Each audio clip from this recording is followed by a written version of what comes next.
Hello, world, and welcome back to the ViBedTime channel. We're gonna get right into this chapter of the Mediterranean Caper, chapter 11, and basically pick up where we left off. Dirk had apparently ran into a unknown assailant as he was escaping a labyrinth with the girl that he thinks got him captured in the first place. So let's figure out what that's about. Those of you that don't know what's going on, please, by all means, feel free to check out the playlist on my channel to get yourself caught up so you can have a discussion with us as we go along with this book. So, y'all, without further ado, here we go. Chapter 11. Pitt froze while his mind raced to absorb the shock. He stood there, one leg outside, the other bent awkwardly inside the passage for what seemed to him a lifetime. He threw the dive bright in the flight bag behind him down the stairways and then squinted, waiting for his eyes to adjust to the bright sunlight. He could barely discern a vague, formless shape that detached itself from the low stone wall and moved in front of him. I don't understand, Pitt mumbled dumbly, feigning a peasant kind of stupidity. We're not thieves. Again, the resounding laugh, and the blurred form transformed into the Greek National Tourist Organization guide who wore a broad, white-toothed smile beneath his great mustache. A swarthy hand gripped the 9mm Zacynthus automatic pistol, the barrel aimed directly at Pitt's heart. Not thieves, the guy said sarcastically in faultless English. Then kidnappers, perhaps? No, no, pleaded Pitt, a forced tremor in his voice. We're only two lonely seamen on shore leave in a strange land having a bit of fun. He winked and grinned a knowing grin. You understand? Yes, I understand perfectly. The gun remained level and steady as a rock. That is why you're under arrest.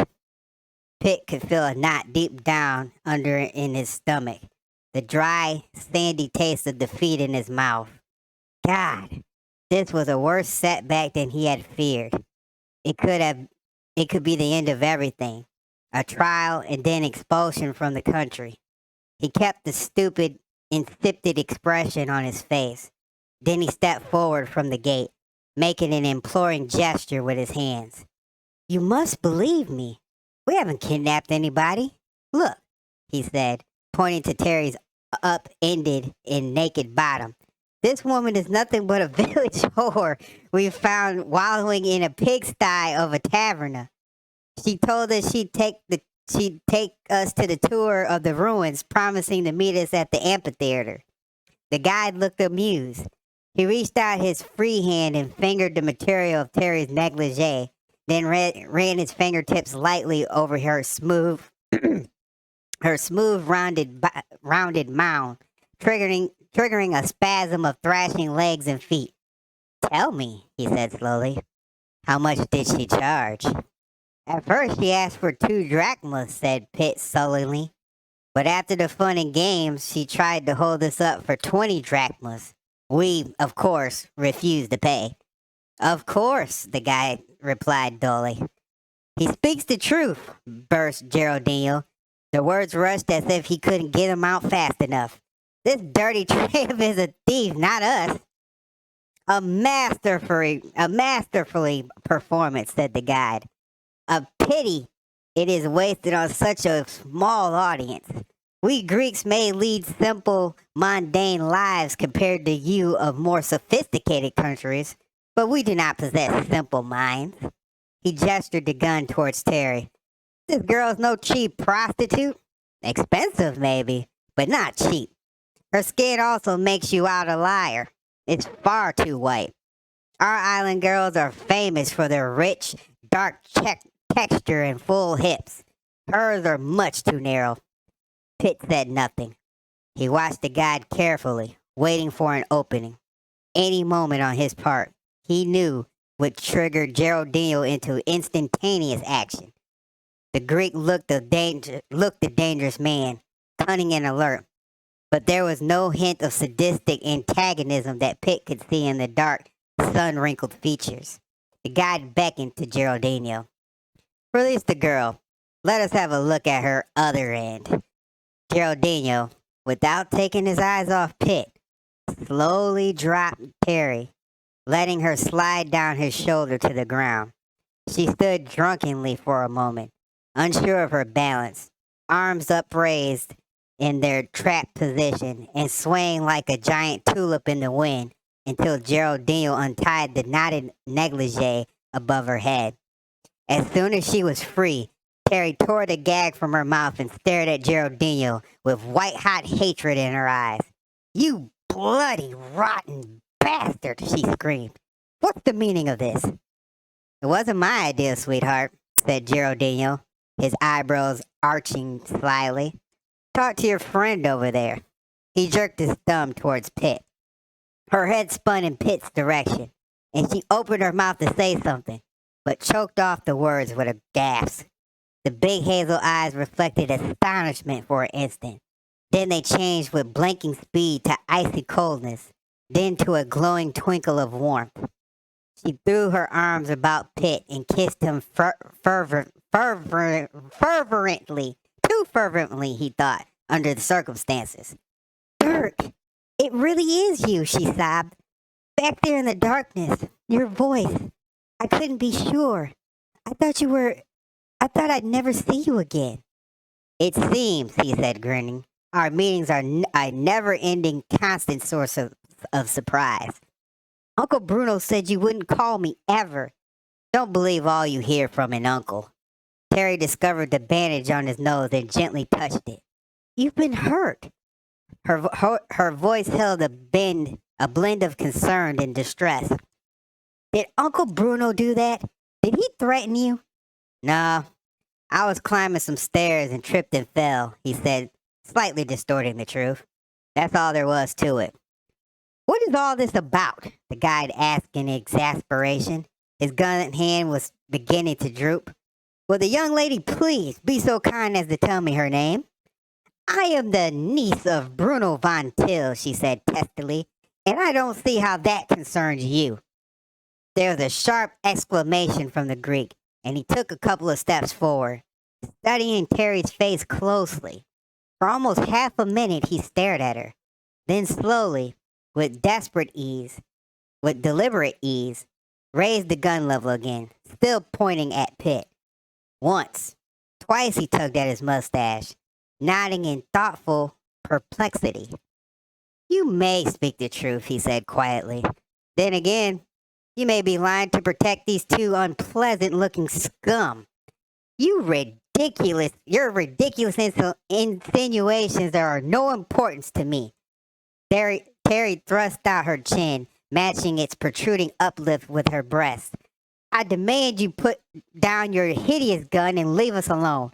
My uncle has great influence with the island authorities. One word from him, and you'll find yourself rotting your miserable life away in a mainland prison." "I'm well aware of Bruno Von Till's influence," the guide said indifferently. "Unfortunately, it makes little impression on me. The final decision concerning your arrest or release rests entirely on my superior in Panagia, Inspector Zacynthus. He will wish to see you.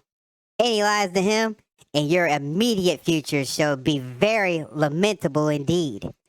If you would all please step forward behind the wall, you will find a pathway leading approximately 200 yards to a waiting car."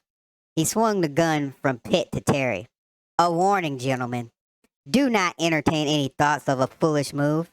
If I detect even a slight facial tick on either of you, I shall place a bullet in the brain of this delicate and lovely creature. Now, shall we proceed?" 5 minutes later, they all reached the car. A black Mercedes parked inconspicuously under a copse of fir trees. The driver's door was open, and a man dressed in a spotless ice cream suit sat casually behind the wheel, with one foot silently planted on the ground outside. At their approach, he rose and opened the rear door. Pitt looked at the man for a long moment.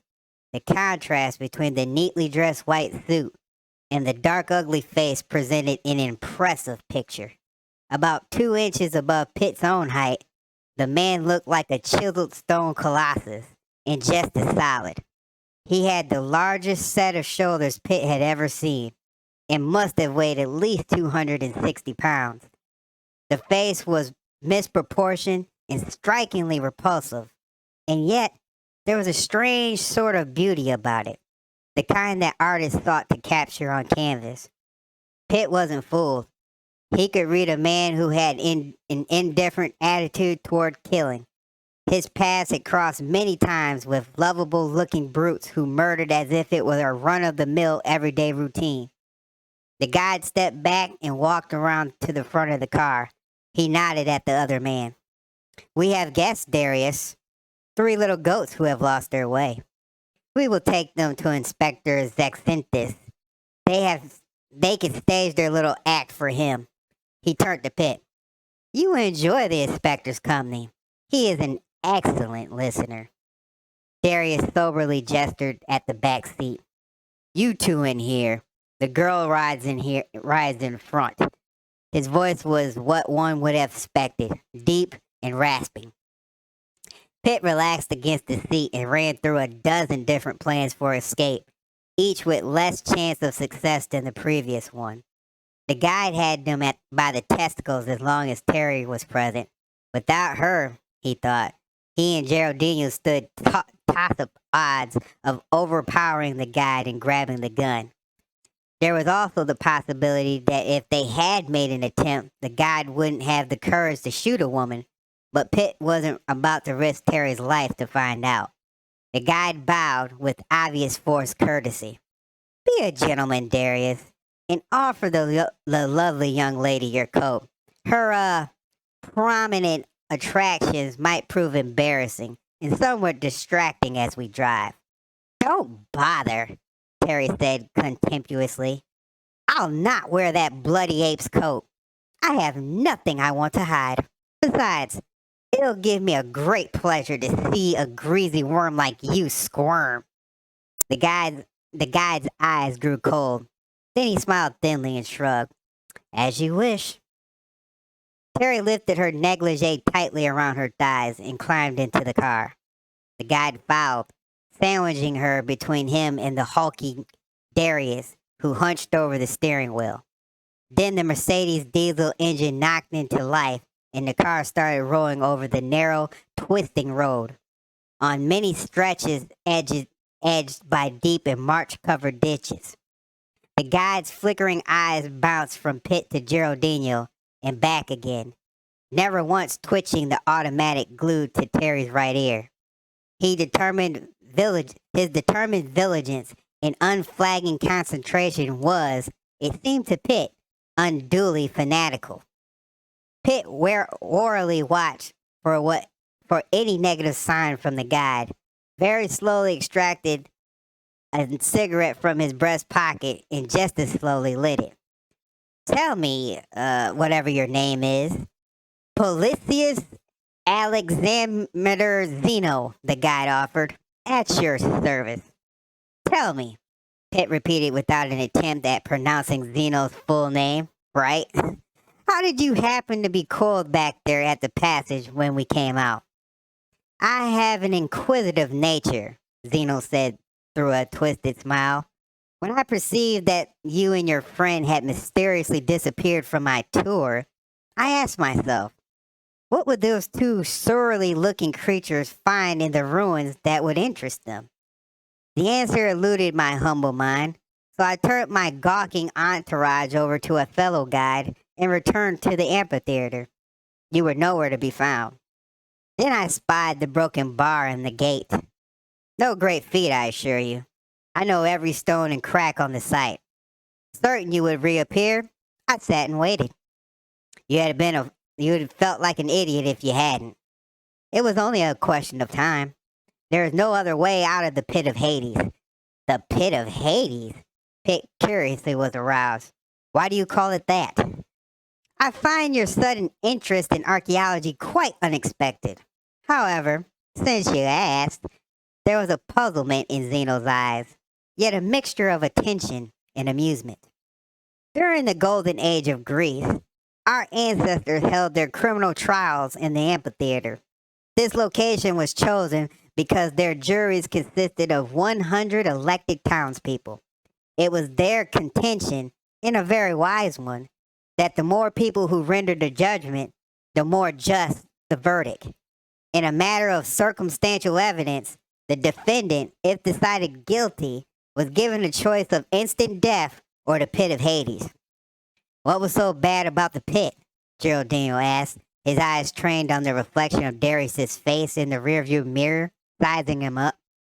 The pit, in reality, is not a pit, Zeno continued, but rather a vast underground labyrinth with 100 different passages and only 2 openings, an entrance and a hidden exit, which was a closely guarded secret. At least the condemned were given an opportunity to reach freedom. Pitt flicked an ash in the ashtray on the armrest.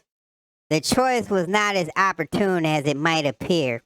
You see, the labyrinth contained a very hungry lion who had little to eat, except, of course, an occasional passing felon. Pitt's studied calm, folded, and his face turned grim, but he quickly gained his control again. The picture of Von Till's smirking features entered his mind again. Why did that old crock, he wondered, use historical events to cloak his mysterious schemes?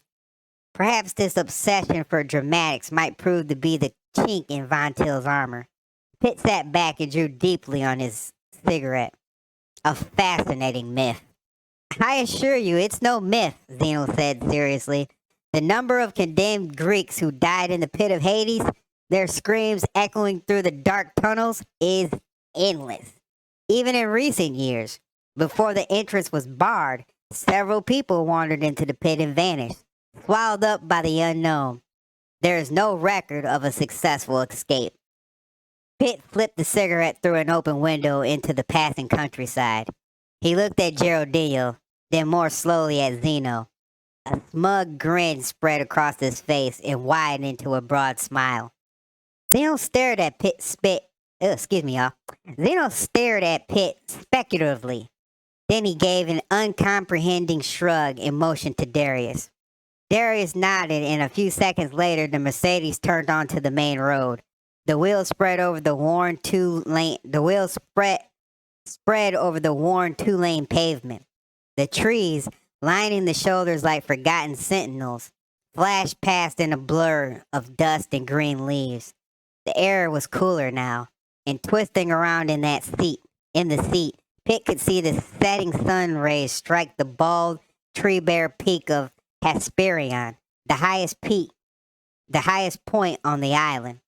He remembered reading somewhere that a Greek poet had described Thasos as a wild blank's back covered with wild wood. Though the description was 2,700 years old, he thought, it was still true today. And then Darius' backshift and the Mercedes was slowing down. It turned again, this time leaving the highway, its tires crunching on the rough, gravel-strewn country lane that led upward into a wooden ravine. Why Darius had left the main road before reaching Panacea, Pitt could not guess, any more than he could guess why Zeno acted the part of an armed undercover agent instead of a friendly tourist guide. That old feeling of danger tapped Pitt on the shoulder again, and he felt a tinge of uncontrolled anxiety. The Mercedes bumped heavily over a dip, rose steeply up a long ramp, and entered a large barn-like building through a doorway that had been designed to accommodate heavy trucks requiring high roof clearances. The weather-beaten walls of the wooden structure were covered with the remnants of gray-green paint, long since peeled and blistered from the fierce Aegean sun. An instant before the inside gloom enveloped the car, Pitt caught a glimpse of an overhead sign whose faded black letters were printed in German. Then, as Darius turned off the ignition, he heard the sound of rusty rollers creaking the door shut behind them. The Greek International Tourist Organization must be under a blank paltry budget if this is the best they can scrap up for an office, Pitt said cultistically, his eyes darting about the vast deserted floor. Zeno merely smiled. It was a smile that left Pitt's heart pounding against an enormous pressure, as if something was holding it, constricting its action. An inner coldness crept over him, bringing it with the acknowledgement of failure, the acknowledgement that he had somehow played into Von Till's hand. Pitt had been aware all along that GNTO guides do not carry guns or have the authority to make an armed arrest. He also knew that the guides drove around the island in boldly advertised and gaily covered Volkswagen buses, not black, unmarked Mercedes-Benz sedan. Time was getting expensive. He and Giordino must make a move, and make it soon. Zeno opened the rear door and stepped back. He made a slight bow and gestured with the gun. "Please remember," he said, his tone rock hard, "no foolishness." Pitt climbed from the car and turned, offering his hand to Teri through the open front door. She looked up at him seductively for a moment, and, squeezing his hand gently, slowly uncoiled from her sitting position. Then quickly, before Pitt could react, she threw her arms around his neck and pulled his head down to her level. Both pairs of eyes were open, Pitt mostly from surprise, as she brazenly covered his sweaty face with kisses. It never fails, Pitt thought in detached fascination. No matter how cool or sophisticated they act towards the world, show a woman danger and adventure, and they'll always turn on. It's a real pity. She's ready, but it's the wrong time in the wrong place. He forced her back. "Later," he murmured, "when our audience has gone home." "A most stimulating little scene," said Zeno impatiently.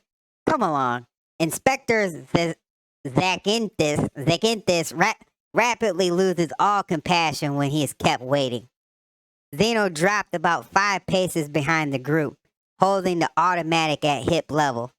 Darius then escorted them across the football field length of the building, up a rickery flight of wooden stairs that led to a hallway, lined on both sides by several doors. Darius paused at the second door on the left and pushed it open, motioning Pitt and Giordino inside. Teri started to follow, but was suddenly halted by a huge barrel of an arm. "Not you," Darius grunted. Pitt whirled around, anger clouding his face. "She stays with us," he said coldly. "No need to play rescuing hero," Zeno said lightly, reinforced with an expression of seriousness. "I promise you, no harm will come to her." Pitt studied Zeno's face carefully, finding no sign of treachery. For some strange reason, Pitt experienced a marked degree of trust in his captor. I'll take you at your word," he growled. Don't worry, Pitt. Teri threw an icy look at Zeno. "As soon as this stupid inspector, whoever he is, finds out who I am, we'll all be free of these wretched people." Zeno ignored her and nodded at Darius. "Guard our friends here. Guard them closely. I suspect they're very cunning." "I'll be alert," Darius promised confidently. He waited until Zeno and Teri patted the dusty door in her bare feet were gone. Then he closed the door and leaned lazily against it, arms folded across his massive chest. "Personally speaking," Giordino muttered for the first time since the ride from the ruins, "I prefer the accommodations at the Hotel San Quentin." His eyes gazed focused on Darius. "At least the roaches weren't king size." Pitt grinned at Giordino's insulting comment to Darius and scanned the room, taking in every detail of its construction. It was small, no larger than 9 by 10 feet. The walls consisted of warped boards nailed crudely to warped support posts that stood facing inward at irregular intervals in rotten and barren starkness. The room was void of any furniture and windowless. The only available light came through large horizontal cracks in the walls and a jagged hole in the roof. If I was the guest, say Pitt, I'd say this place was a deserted warehouse. You're close, Darius volunteered. The Germans used this building for an ordnance depot when they occupied the island in 42. Pitt pulled out a cigarette and casually lit it. To offer Darius a cigarette would have immediately put the brute on his guard. Instead, Pitt took a step backward and began tossing the lighter in the air, each time tossing it a little higher till he noticed Darius following it out the corner of one eye. Once, twice, 4 times the lighter sailed into the air. On the 5th toss, it fell through Pitt's fingers and clattered on the floor. He shrugged stupidly and bent down, picking it up. Pitt charged Darius harder than he had ever charged any halfback, any quarterback in his Air Force Academy days. Lunging forward from a football crouch, his feet dug firmly into the coarse grained wood of the floor. He thrust his head and shoulders like a battering ram, backed with every driving ounce of power his muscular legs and 190 pounds could muster. At the instant before impact, he drove upward, catching Darius in the unprotected stomach just above the belt line. It was like running at full speed into a brick wall, and Pitt gasped at the shock. It felt as if his neck was broken. In football terminology, it was called a running block, a vicious, maiming block, and it would have put the most unprepared man in a hospital bed. All others it would have left on the ground in momentary stunned helplessness. All others, that is, except Darius. The giant merely grunted, doubled over slightly from the force of the blow, and grabbed Pitt by his biceps, lifting him off the floor. Pitt was numb. The shock and the pain that erupted from his arms and his neck gave way the utter surprise that any man could not only take such a charge and remain standing, but shake it off like a love tap. Darius pushed him against the wall, slowly bending Pitt's body like a vertical pretzel around an upright support post. The pain really began to come now. Pitt clenched his teeth and stared into Darius's expressionless face, only a few inches away. His spine felt as if it would snap at any second. His vision began to fade. Darius just stood there, eyes gleaming, and increased the pressure. Suddenly, the pressure dropped, and Pitt dimly perceived Darius staring back, his hips working, fighting for breath. Mutely, Darius mouthed an agonizing groan and sank to his knees, weaving slightly from side to side. Giordino, blocked by Pitt's frontal assault, was forced to stand by helplessly till Darius swung sideways, pinning Pitt to the wall. Then, without hesitation, he hurled himself across the room, his legs jackknifing open, his feet embedded in Darius's kidneys. He braced himself, half expecting the giant's body to absorb most of the force from the violent blow. It didn't work out that way. It was as if a handball had struck a backstop. Giordino rebounded off Darius with a tooth-loosening jolt and crashed jarringly to the floor, badly stunned. For a moment he lay quite still. Then dazedly he began struggling to his hands and knees, shaking his head back and forth to clear the waves of blackness that threatened to engulf his conscious mind. It was too late. Darius was the first to recover, triumph etched in every scar of his ugly face. He lunged at Giordino, the great mass of his weight crushing the smaller man beneath him. There was an evil grin on Darius's face now, a sadistic sign of violence yet to come. Iron hands clasped together, fingers interlocking around Giordino's head and squeezed with the unrelenting pressure of a closing vice. For what seemed like unending seconds, Giordino lay inert, fighting off the shooting pain that burst in his skull from the crushing palms. Then he stirred slowly, raised his hands and grabbed Darius around the thumbs and pulled downward. From his size, Giordino was strong as an ox. but he was no match for the man who towered above him. Darius, seemingly oblivious to the bone-twisting pull, hunched his shoulders and exerted an even greater effort. Pitt was still on his feet, but just barely. His back was a spreading sea of pain that flowed to every part of his body. Numbly, he stared at the murderous scene on the floor. "Move, you stupid bastard," he screamed to himself. "Move fast." He clutched the wall behind both hands, preparing to launch himself at Darius.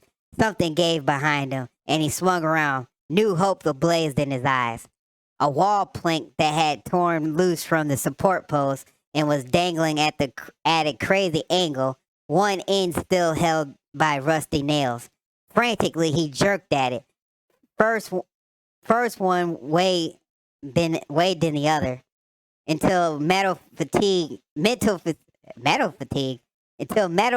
broke the nails in the board, about 4 feet long and an inch in the thickness, tore it free from the post.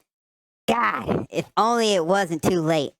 Pitt raised the board above his head and, drawing on the last of his ebbing strength, brought it down on the back of Darius's neck. Pitt would never again forget the shock of hopelessness and despair that flooded through his mind at the moment as the rotted plank shattered with all the harmless force of a piece of peanut brittle around the giant's shoulders.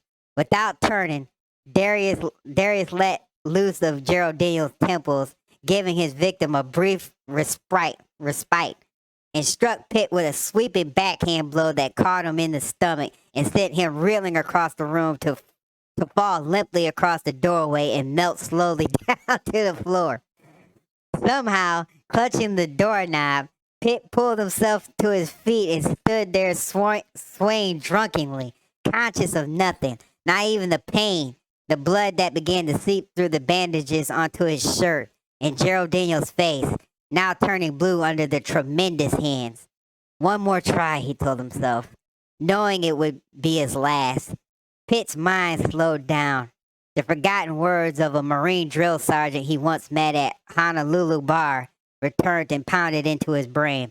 The biggest, toughest, meanest son of a bleep in the world will always go down, and go down fast, from a good old swift kick in the balls.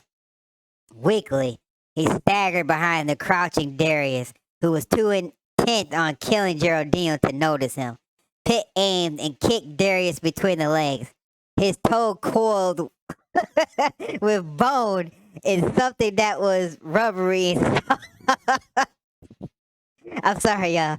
Darius released Giordino's head and threw his monstrous hands upward, fingers clawing at the air. Then he rolled over to his side, twisting about the floor in silent agony. "Welcome to the land of the walking dead," Pitt said, lifting Giordino to a sitting position. "Did we win?" Giordino asked in a whisper. "Just barely. How's your head?" "I won't know till I look at it. Don't worry," Pitt grinned. "It's still attached to your neck." Giordino gently probed his hairline between his fingers. "Christ, my skull feels like it has more cracks than a broken windshield." Pitt cast a weary look at Darius. The giant, ashen face and breathing heavily, was stretched out full length on the dusty floor, both hands clutched over his crotch. "The party's over," Pitt said, helping Giordino to his feet. "Let's disappear before Frankenstein recovers." Suddenly, the ominous click, the hollow thud of the door flung open against it, stopped, froze Pitt and Giordino in their tracks. They had no warning, not even a moment to brace themselves, nothing except the knowledge that time had run out and they could fight no more.